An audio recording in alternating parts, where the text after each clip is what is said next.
Okay, dear student, Assalamu alaikum. Me, Ars Muhammad Broi, again connected with you people in with a subject title is Internet Architecture and Protocol.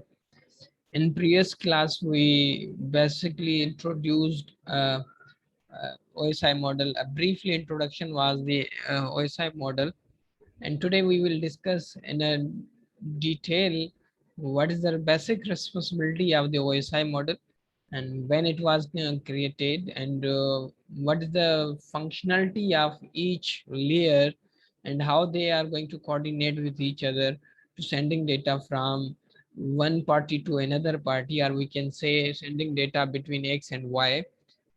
So we will discuss it right now.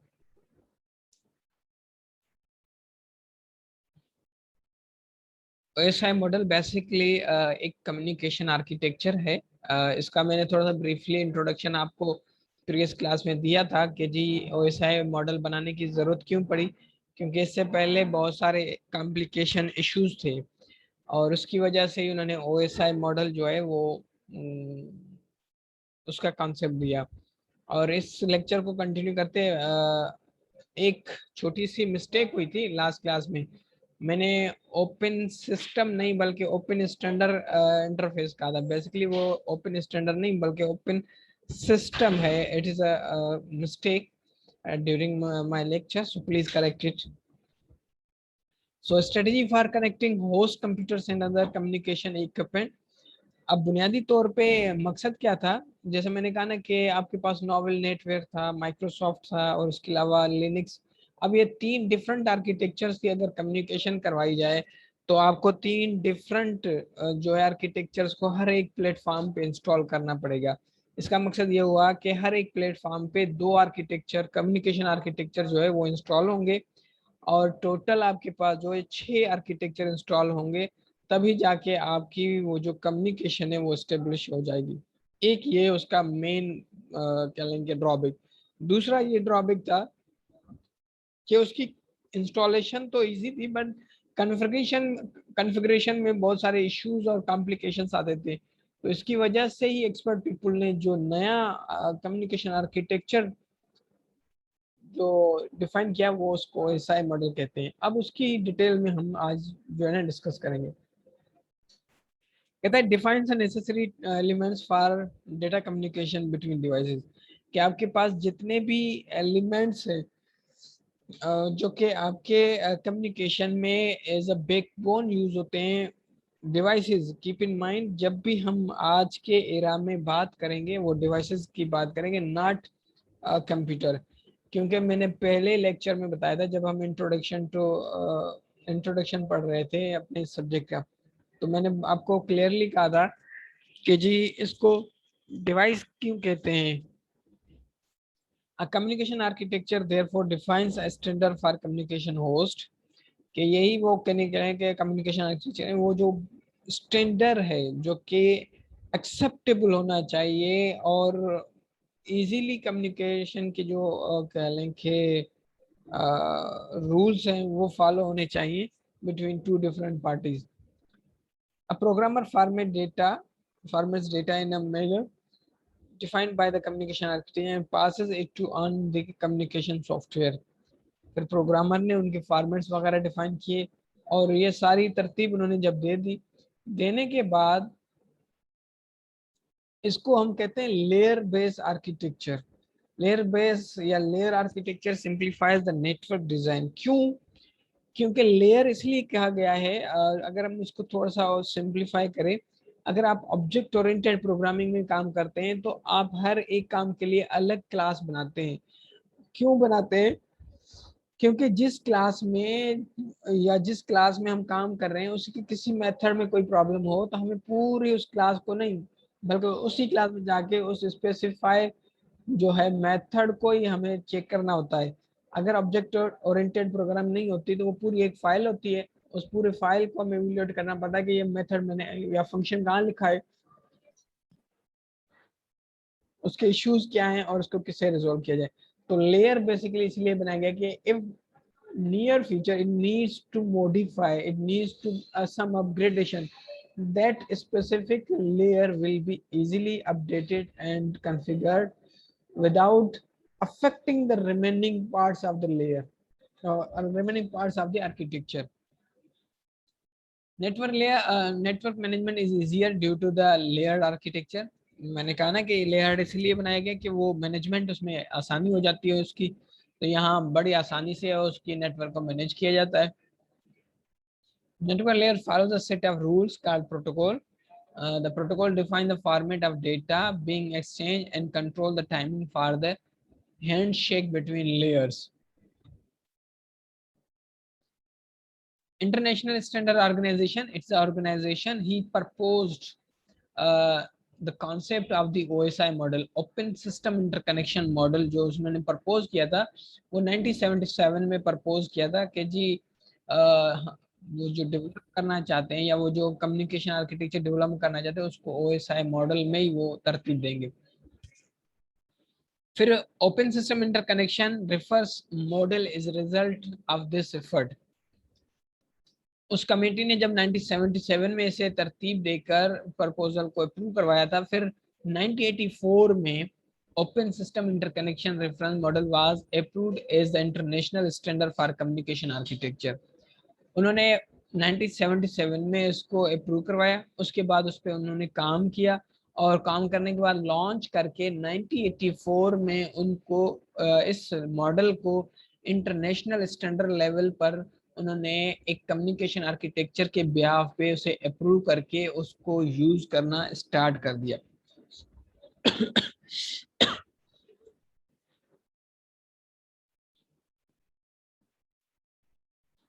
The term open denotes the ability to connect any two systems which confirms the reference model and associated standards. Recall मैंने जब हम इस OSI model का briefly introduction कर रहे थे तो मैंने बताया था कि इसको ओपन क्यों कहते हैं, क्योंकि जब वो सारे मॉडल्स खत्म हो गए तो इसका मकसद ये हुआ कि अब ये जितने भी प्लेटफॉर्म्स हैं वो इसको एक्सेप्ट करेंगे और इसको एक्सेप्ट करने के बाद कम्युनिकेशन में यूटिलाइज करेंगे. For sake of this reason the open word is derived. It means that it is acceptable accepted by different platforms or architectures. OSI model is now considered the primary architectural model for intercomputer communication. अब वो primary बन गया. The OSI model describe how information or data makes its way from application programs such as a spreadsheet through network medium such as a wire, we can say guided media, unguided media, or we can say wireless, another application layer located in another network.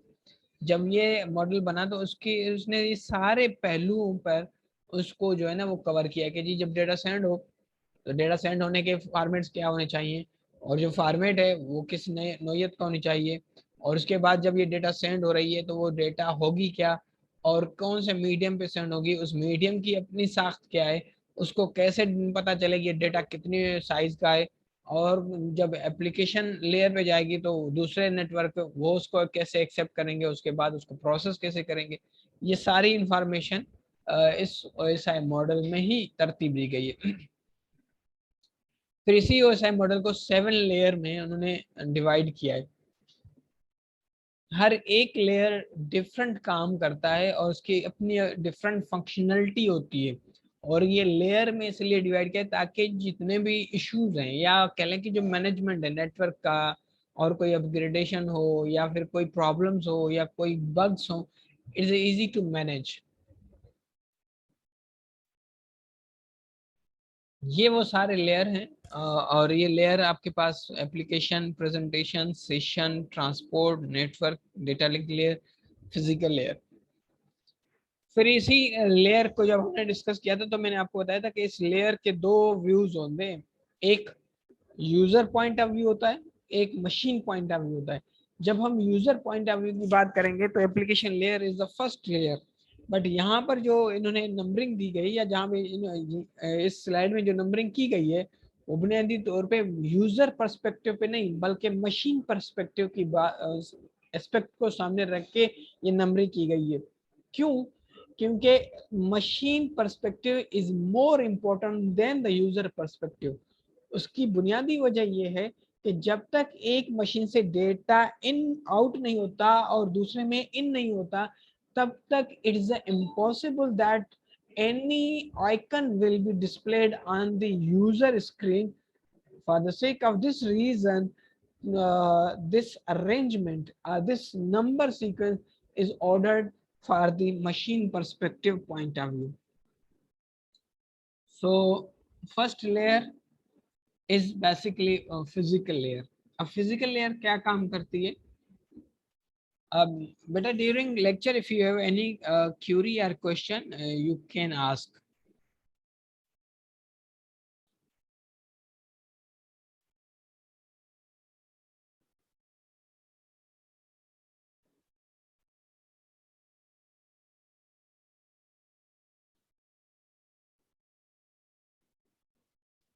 कहता है कि जी provides physical interface for transmission of information. Physical interface क्यों? क्योंकि जब दो devices connect होंगे या तो वो वायरलेस से कनेक्ट होंगे या फिर वो वायर से कनेक्ट होंगे। अब जब वायर से कनेक्ट होंगे तो फिजिकली, वायरलेस से होंगे तो वो फिजिकली नहीं होंगे, वो लॉजिकली कनेक्ट हो जाएंगे। Defines rules by which bits are pass from one system to another on a physical communication medium. ये फिजिकल लेयर ही बेसिकली रिस्पॉन्सिबल है कि वो सारे रूल्स डिफाइन करेगा कि ये जितने बिट्स ट्रांसफर होंगे। क्यों? क्योंकि फिजिकल लेयर पे जब डेटा आती है वो ना तो पैकेट होती है, ना फ्रेम्स होते हैं, ना फिर कोई और फॉर्मेट होता है। ये सारे के सारे इंफॉर्मेशन जो है वो बुनियादी तौर पे बिट्स की फॉर्म में होती है। तो इसलिए फिजिकल लेयर उन बिट्स को उठाती है और जब वो उसको उठाती है तो उसको उठाने, सेंड करने, रिसीव करने के जो रूल्स हैं वो इसी लेयर में डिफाइंस होते हैं। Covers all mechanical, electrical, functional and procedure aspects for physical communication. अगर वो जो चेक के अगर कह लें कि वो लेयर, फिजिकल लेयर जो है वो अगर वायर से कनेक्टेड है तो वो वायर कौन सी है? हो सकता है वो फाइबर ऑप्टिक हो सकता है वो इलेक्ट्रिकल हो सकता है कोई और कोएक्सियल केबल हो। तो according to the nature of the medium उसकी जितनी भी फंक्शनलिटी और उसकी जितनी नेचर है वो फिजिकल लेयर ही उसे कंट्रोल करती है, फिर उसी फॉर्म में उस डेटा को सेंड कर।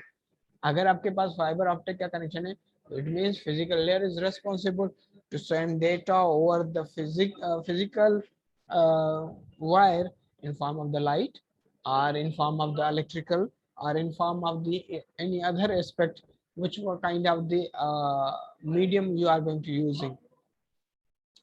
Such a characteristics is a voltage level, timing voltage change, physical data rates, maximum transmission distance, physical connectors and other similar attributes are defined by physical layer specifications.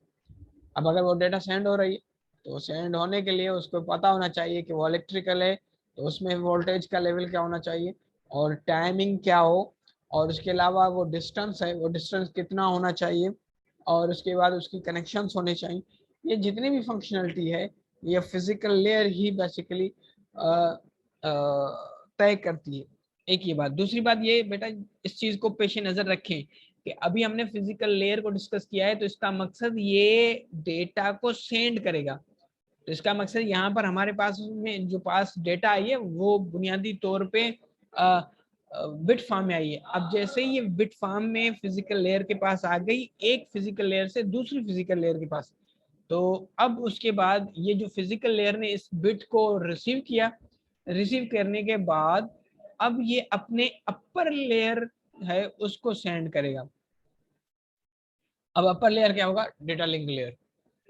एक physical layer ने input दे दिया, वो input receive हुआ, receive होने के बाद उसने सारे बिट्स को रीड किया, रीड करने के बाद वो कौन से फॉर्मेट थे, कौन से डिस्टेंस क्या था, whatsoever what kind of the functionality is defined in physical layer, there all the characteristic has been accomplished that data basically is output from the physical layer, but it is a input for the data link layer. अब जैसे ही वो data link layer के पास आएंगे तो अब data link layer उस पर क्या फंक्शन परफॉर्म करेगा उसको थोड़ा सा देख लेते हैं।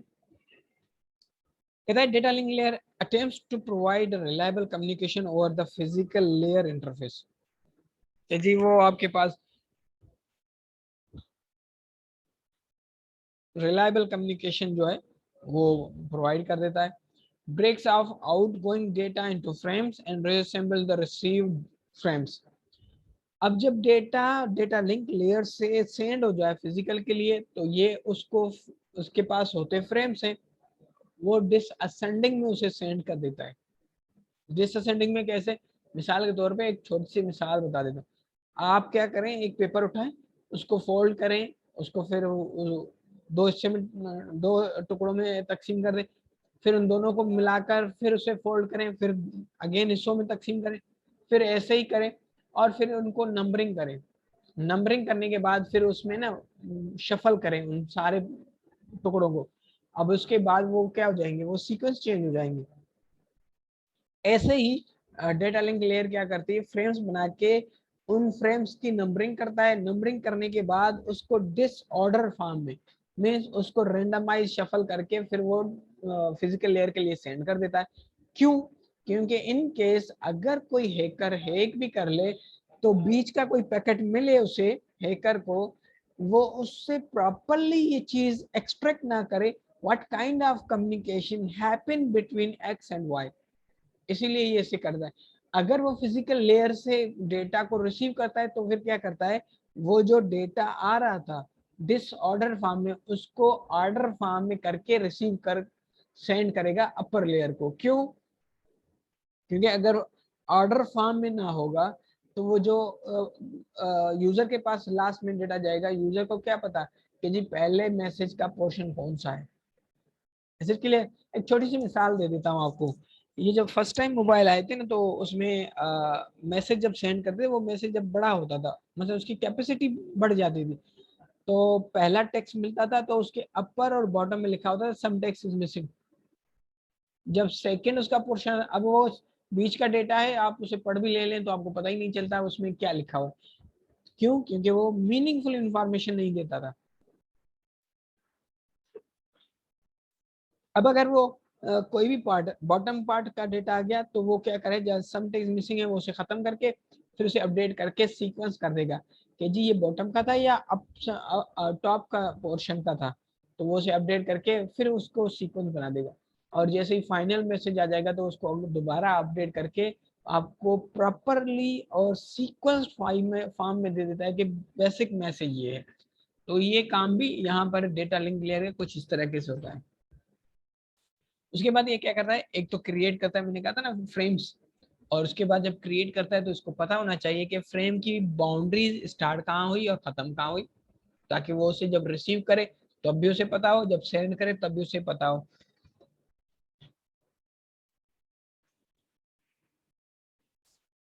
Handle errors by implementing acknowledgement and retransmission scheme. For suppose आपने डेटा सेंड कर लिया नेटवर्क पर, किसी वजह से वो डेटा प्रॉपर्ली सेंड नहीं हुआ, तो वो एक मैसेज जनरेट करेगा कि जी आपकी डेटा जो है वो प्रॉपर्ली रिसीव नहीं हुआ। तो डेटा लिंक लेयर क्या करेगा, दोबारा उसको रीट्रांसमिट कर लेगा। जैसे ही वहां पे डेटा रिसीव हो जाएगा तो आपको एक्नॉलेज मिल जाएगा कि डेटा हैज बीन सेंट। जैसे आपके पास डिलीवरी रिपोर्ट है मोबाइल में, supports point to point as well as broadcast communication. Recall, जब मैंने कहा था कि आपके पास जो है ना ट्रांसमिशन नीचे जो है वो ट्रांसमिशन मोड्स हैं, और दूसरे पॉइंट टू पॉइंट मीन्स अगर आपने नेटवर्किंग पढ़ी है, वरना फिर हम आगे चल के इसको थोड़ा सा और एलोबरेट भी करेंगे। आपके पास स्विच जो है ना, स्विच डिवाइस, ये पॉइंट टू पॉइंट कम्युनिकेशन करवाता है कि एक डिवाइस का डेटा उठा के दूसरी डिवाइस जिससे वो सेंड कर रहा है उसी को ही सेंड करता है, दूसरे को नहीं करता।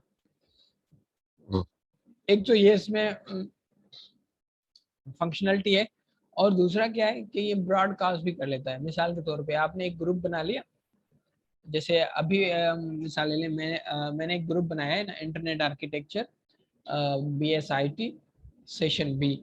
अब अगर मैं उसमें ये लिंक शेयर कर देता हूँ कि टू ज्वाइन द क्लास, तो यहाँ पर बुनियादी तौर पे पॉइंट टू पॉइंट नहीं है, अब यहाँ पे ब्रॉडकास्ट हो गया। क्यों? क्योंकि उस ग्रुप में जितने भी स्टूडेंट्स हैं, ये लिंक सबको जाएगा, और जो उसे देखेगा तो वहां पे आ जाएगा जिसने देखा है या पढ़ा है, और अगर किसी ने नहीं देखा तो उसकी भी इंफॉर्मेशन है, बट सेंड सबको होगा। अगर पॉइंट टू पॉइंट हो तो उस ग्रुप में मैं सीआर को ये कहूँ कि जी सीआर साहब, जब क्लास का लास्ट मिनट हो तो उससे पहले आप अटेंडेंस जो है वो लेकर उसके स्नैपशॉट मुझे शेयर कर देना, तो ये पॉइंट टू पॉइंट कहलाएगी। फिर उसके बाद है सपोर्ट ट्रांसमिशन मोड, ये सिंप्लेक्स को भी सपोर्ट करता है, हाफ डुप्लेक्स को भी और फुल डुप्लेक्स को, according to the nature of the transmission mode. ये हमने डिस्कस किया था कि सिंप्लेक्स क्या है और हाफ डुप्लेक्स क्या है, फुल डुप्लेक्स क्या है। फिर जब ये पैकेट्स में सॉरी फ्रेम्स में इसे रिसीव करता है, रिसीव करने के बाद अब ये डेटा लिंक लेयर का जो डेटा है, जो फ्रेम्स है बेसिकली, वो आउटपुट है किसका? डेटा लिंक लेयर का। अब इसका अबव लेयर जो है वो नेटवर्क लेयर है। अब ये जो फ्रेम्स है ना, ये बुनियादी तौर पे उसके लिए इनपुट है। अब इनपुट क्या है, कैसे हैं, वो क्या काम करता है, ये नेटवर्क लेयर को हम देखते हैं। Network layer routing frames or packets through the network.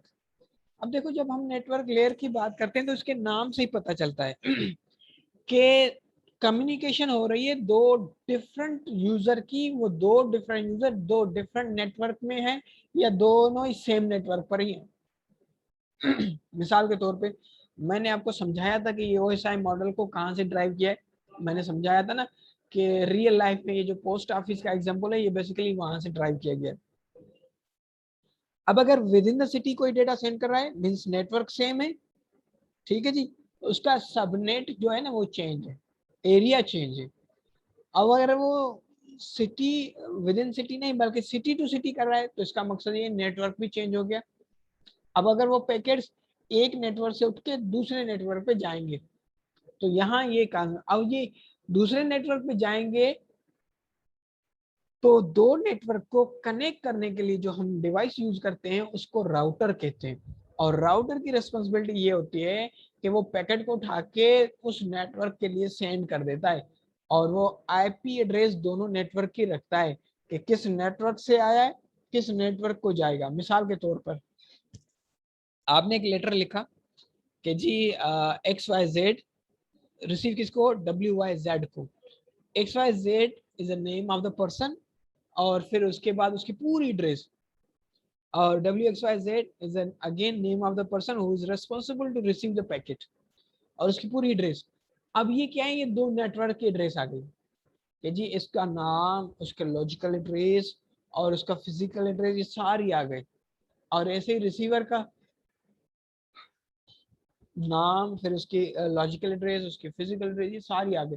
अब जैसे ही वो पोस्टमैन उसको एक नेटवर्क से दूसरे नेटवर्क के लिए सेंड करेगा, जब दूसरे नेटवर्क पे जाएगा तो वो दोबारा पोस्टमैन क्या करेगा, उठाएगा, उसी ही बंदे के घर पर जाके उसे पोस्ट कर देगा जिसको वो डिलीवर होना है। सेम यहाँ पर भी वही है कि एक नेटवर्क का पैकेट है, वो जब ट्रेवल करके दूसरे नेटवर्क पे आ जाता है तो वहां से उसकी फिजिकल एड्रेस जो है वो चेक की जाती है। फिजिकल एड्रेस मीन्स उसका मैक एड्रेस, और उसके साथ उसकी आईपी, ये दोनों चेक करके उसी पर्टिकुलर डिवाइस को सेंड की जाती है। और दूसरा क्या करता है ये राउटर, जब ये सेंड करता है ना, तो आपको एक छोटी सी मिसाल दे दूं कि जब आप ट्रेवल करते हैं ना तो वो ड्राइवर क्या करता है, इवन जब आप यूनिवर्सिटी आते हैं तो भी वो ड्राइवर जो है ना, वो पॉइंट का driver, what he is going to do, वो चेक करता है अगर रश ज्यादा हो, एक तो उसका प्री डिफाइंड रूट है, और उससे वो चल के आता है। अगर इन केस कहीं सिचुएशन ऐसी नौबत बन जाती है कि अब वहां से स्टूडेंट है नहीं, कुछ बेचेस आ रहे हैं या कुछ स्टूडेंट नहीं आ रहे हैं, या कुछ पेपर हैं, कुछ के पेपर खत्म हो गए, तो वो क्या करता है, वो ऑप्टिमम मिनिमम या शॉर्टेस्ट पाथ है ना वो ढूंढता है कि मुझे कम से कम टाइम लगे, ताकि मैं स्टूडेंट को पिक भी करूं और कम से कम टाइम में उन्हें ड्रॉप भी करूं। तो राउटर भी ऐसे ही एक नेटवर्क से जब दूसरे नेटवर्क पर डेटा सेंड करता है, तो वो चेक करता है कि कम से कम रूट वाला रास्ता कौन सा है जहां से ये पैकेट को मैं सेंड करूं, वो वहां से सेंड कर देता है। प्रकाश जी सर। बेटा थोड़ी देर के बाद फिर अटेंडेंस लेकर मुझे शेयर कर दीजिएगा, क्योंकि 8 मिनट है, उसके बाद क्लास ओवर हो जाएगी ना। जी सर। ओके जी, ठीक है बेटा। फिर उसके बाद लॉजिकल एड्रेस, जो कि मैंने कहा था ना, लॉजिकल एड्रेस यहाँ पर क्या है, मतलब वहां से आपने कहा Karachi, Karachi to Hyderabad, Hyderabad and Karachi, these are the logical address. ये दोनों लॉजिकल एड्रेसेस हैं। ऐसे ही नेटवर्क में क्या हो जाएंगे, आईपी एड्रेसेस। वो आईपी एड्रेसेस उसके जो है ना पब्लिक एड्रेसेस, जो कि 192 है या 127.0.1 है, 128.0.1, ये दो उसके लॉजिकल एड्रेसेस होंगे। ये बुनियादी तौर पे बता देते हैं कि कौन से नेटवर्क से डेटा आ रहा है, कौन से नेटवर्क को डेटा जाएगा। और उसके अंदर जो है वो उसका प्राइवेट आईपी एड्रेस होता है, उसी प्राइवेट आईपी एड्रेस में उसकी फिजिकल एड्रेस होती है। उससे पता चलता है कि अब अगर ये फलान नेटवर्क से आया, उस दूसरे नेटवर्क को रिसीव हुआ, उसी नेट जो रिसीवर नेटवर्क है वो चेक करेगा कि इसकी प्राइवेट आईपी क्या है और उसमें किस डिवाइस को डेटा सेंड करनी। और फिर उसके बाद कंजेक्शन को भी ये हैंडल करता है। कंजेक्शन मीन्स बेसिक एग्जांपल ले लेते हैं। मतलब एक रूट है, हम लोग कहते हैं फारसों को शाराय फैसल का एक रूट है, वहां पे बहुत ज्यादा गाड़ियों का रश हो गया। अब ये कंजेस्टेड बनता जा रहा है, अब वो उसको हैंडल कैसे करें। अब वो सारी गाड़ियों की एक सीक्वेंस बनाई जाए ताकि कोई भी गाड़ी बीच में ओवरटेकिंग ना करे, और ये जो फ्लो है गाड़ियों का, ये जो नेटवर्क का फ्लो है या डेटा का जो फ्लो है उस नेटवर्क पे, अब यहाँ पर क्या है, वो path basically is a network. वो क्या है, वो कंजेस्टेड इतना ना हो कि कोई भी गाड़ी वहां से मूव ना हो पाए। तो ये जितने भी पैकेट्स मूव होते हैं वो ऐसे ना हो कि उस कैपेसिटी है ना उसकी कह लें कि वो केबल की, उससे ज्यादा नहीं होनी चाहिए, वरना वो फिर इशू हो जाएगा। Facilitate connection between heterogeneous network. Inter-networking, heterogeneous means different technology and topology के जो networks हैं उसको भी वो support करें। The network layer also defines how to fragment a packet into similar packets to accommodate a different media. मिसाल के तौर पे मैंने कहा ना, अब देखें मसलन जब आप मोटरवे पे ट्रेवल कर रहे होते हैं, मोटरवे बहुत कह लें कि वाइड होता है, वहां पे मसलन एट ए टाइम 6 गाड़ियां, एट ए टाइम 4 गाड़ियां पैरेलली ट्रेवल कर रही होती हैं। बट वो जो मोटरवे की गाड़ियां जब हाईवे पे आती हैं तो वहां पे वो या तो एक होंगी या दो होंगे। क्यों? क्योंकि वहां फ्रेगमेंट करनी पड़ती है कि मोटरवे की जो विड्थ विड्थ है वो बड़ी है एज कम्पेयर टू हाईवे से। तो अगर हाईवे पर आएंगे जहां पर पहले वो मोटरवे पे 6 गाड़ियां पैरेलल चलती थी, अब वहां पे 3 गाड़ियां पैरेलल चलेंगी। तो ये नेटवर्क लेयर सेम वही कॉन्सेप्ट पे काम करता है कि अगर किसी भी मीडिया का बैंडविड्थ कम है और पैकेट का साइज बड़ा है तो ये पैकेट को 200 में डिवाइड करके उसको सेंड कर देगा। अगर उसकी साइज इक्वल है उस मीडिया के तो एक में सेंड कर देगा, वरना फिर वही पैकेट उठा के सेंड कर देगा। तो ये जितना भी काम है ये नेटवर्क लेयर का है। अब जब ये नेटवर्क लेयर पे ये पैकेट्स आ गए तो पैकेट्स को फिर दूसरे नेट लेयर के पास, जिसे हम कहते हैं ट्रांसपोर्ट लेयर। ट्रांसपोर्ट लेयर क्या करता है, ये बेसिकली डेटा सेंड कर, मतलब वो जो प्रोटोकॉल्स है ना जो सेंड और रिसीव करने वाले, वो इसके ही पास होते हैं। अब यहाँ पर देख लेते हैं कि वो नेटवर्क सॉरी ट्रांसपोर्ट लेयर क्या काम करता है। Purpose of this layer is to provide a reliable mechanism for exchanging of data between two process in different computer or device। अब क्या करता है, वो डेटा को एक्सचेंज करवाता है दो प्रोसेस के दरमियान जहां पे दो मुख्तलिफ डिवाइसेस हैं। जब वो सेशन क्रिएट हो जाए, ये जो डेटा एक्सचेंजिंग वाला, उसको बुनियादी तौर पे प्रोसेस कहते हैं। कहता है कि ensure that the data unit are delivered error free. एक तो एरर फ्री डेटा डिलीवर हो, इसमें कोई एरर ना हो। अगर एरर होंगे तो बहुत सारे टेक्निक्स है, चेक सम है, CRC है, ये तो बहुत सारे टेक्निक्स अप्लाई होते हैं एरर चेकिंग के लिए कि जी एरर को चेक करके करे करके फिर दोबारा भेज दो। और फिर कहता है कि ensure that data unit are delivered in a sequence. वो जो मैं बता रहा था ना कि वो जो सीक्वेंस उसको ऑर्डर करके आया है, तो ये अगेन उसको इंश्योर करेगा कि जब डेटा जा रहा है तो वो सीक्वेंस में होना चाहिए। फिर उसके बाद कहता है कि ensure that there is no loss or duplicate of data unit, कि यार एक तो लॉस भी ना हो और डुप्लीकेटेड भी ना हो, कि ऐसे ना हो कि लॉस हो जाए डेटा, कुछ डेटा मिल जाए कुछ ना मिले, या फिर डुप्लीकेटेड डेटा मसलन 2 बार ही सेम डेटा आ जाए, ऐसे भी ना हो। प्रोवाइड कनेक्शन लेस और कनेक्शन ओरिएंटेड सर्विस। अब इसको थोड़ा सा समझे। Connection less and connection oriented का मकसद ये है, कनेक्शन लेस में यूडीपी जो है प्रोटोकॉल यूज होता है, कनेक्शन ओरिएंटेड में टीसीपी प्रोटोकॉल यूज होता है। TCP protocol is responsible to send and provide acknowledgement where when the data is received by the receiver, तब हम उसे कहते हैं कनेक्शन ओरिएंटेड। इसकी एक छोटी सी मिसाल मैंने लास्ट लेक्चर में आप लोगों को दी थी कि मैंने कहा जी आप टीसीएस करते हैं, जैसे ही वो रिसीवर रिसीव कर लेता है तो फिर आपके पास एक मैसेज आता है कि जी आपकी जो शिपमेंट थी वो फलाम बंदे ने इस टाइम पे इस दिन पे रिसीव कर लिए। Now you feel confident that my data has been received proper person at proper time. और इसके अलावा दूसरी मिसाल क्या है, माजी की एक छोटी सी मैंने मिसाल दी थी, अब तो उसमें काफी इन्होंने इम्प्रूवमेंट की थी पोस्ट ऑफिस की, कि जी वो गया वहां बंदा है नहीं है, उसने दे दिया, आपको कोई फीडबैक ना मिला कि जी आपने जो डेटा सेंड किया था वो उस बंदे को मिला नहीं मिला, मिला तो कब मिला, नहीं मिला तो क्यों नहीं मिला, ये बहुत सारी चीजें ना, ये बुनियादी तौर पे एक इबाम क्रिएट करते हैं, एक मुगालता क्रिएट करते हैं कि जी पता नहीं उसे मिला भी नहीं, अब नहीं मिला तो पता नहीं ये डेटा कहाँ गया। बहुत सारी सेंसिटिव डेटा भी होती है, बहुत सारी सेंसिटिव डेटा से मेरा आपकी डॉक्यूमेंट्स हैं original something like that.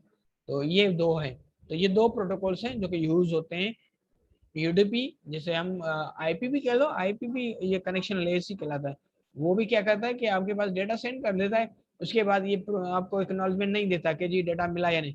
But TCP ये जो है ना ट्रांसमिशन कंट्रोल प्रोटोकॉल, ये आपको एक्नॉलेजमेंट जरूर देता है। फिर उसके बाद है प्रोवाइड फॉर कनेक्शन मैनेजमेंट। वो कनेक्शन मैनेजमेंट भी multiplex multiple connection over a single channel. Multiplex का मकसद ये है, एक बात इसको एक्सप्लेन करने से पहले एक बात बता दूं बेटा आपको, ये सेशन जैसे ही क्लोज हो जाए तो मैं दोबारा रीज्वाइन करूंगा ताकि आपके जितने भी सवाल आते हैं तो उसको हम डिस्कस करें, आप ज्वाइन कर लीजिएगा। फिर मल्टीप्लेक्स का मकसद ये है, देखें अभी तो माशाल्लाह सबके घर में टीवी है, इस टीवी में केबल एक होती है बट चैनल 100 चलते हैं। कभी आपने सोचा है ये कैसे मुमकिन है कि केबल में, केबल तो एक है उसी केबल पर 100 चैनल। अब मल्टीप्लेक्स क्या करता है कि वो बहुत सारी चैनल्स जो कि आ रहे होते हैं उसको बुनियादी तौर पे वो कन्वर्ट करता है एक में, फिर डी मल्टीप्लेक्स करता है। अब कैसे, मिसाल के तौर पे अबे अगेन आते हैं हाईवे पर। देखिए हाँ, ये हाईवे और मोटरवे पे अभी आपने देखा होगा ना, ये कराची का टूल प्लाजा है या फिर लाहौर का जो टूल प्लाजा है या फिर किसी और सिटी का टूल प्लाजा ले लें जो कि मोटरवे पे, आपने देखा होगा इसके बहुत सारे बॉक्सेस बने होते हैं, आने के लिए भी जाने के लिए भी। मीन्स एट अ टाइम 8 गाड़ियों को वो सर्व करते हैं। क्यों? क्योंकि वो इफिशिएंसी बढ़ाने के लिए, कैसे ना हो कि बहुत ज़्यादा रश बढ़ जाए और लाइनों की गाड़ियों की लाइन लग जाए। अब अगर ये 8 हैं तो फिर या 12 हैं तो फिर ये 8 में या 3 में कन्वर्ट होते हैं। ठीक है जी। क्यों? क्योंकि वहां आते हैं ना वो सारे एक लाइन में हो जाते हैं, फिर वहां से जैसे ही निकलते हैं तो फिर ये फिर 8 जो है ना रोज में डिवाइड होते हैं। इसको मल्टीप्लेक्सिंग डी मल्टीप्लेक्सिंग कहते हैं। आपकी उस वायर में भी कनेक्शंस तो चैनल से बहुत सारे हैं, जिस चैनल का बटन आप प्रेस करते हैं वो डीमल्टीप्लेक्स होके आपकी स्क्रीन पर आ जाता है। तो यहाँ ये ट्रांसमिशन जो ट्रांसपोर्ट लेयर जो है ये बुनियादी तौर पे इस चीज को भी डील कर लेता है, ताकि क्या हो कि वो जो चैनल है उस पर ज्यादा बर्डन भी ना हो, एफिशिएंसी बढ़ जाए और स्पीड भी जो है ना वो मेंटेन रहे। अगर उस पर बर्डन ज्यादा हो जाएगा, स्पीड स्लो हो जाएगी, तो फिर ये प्रॉब्लम करेगा। Is it clear Baba?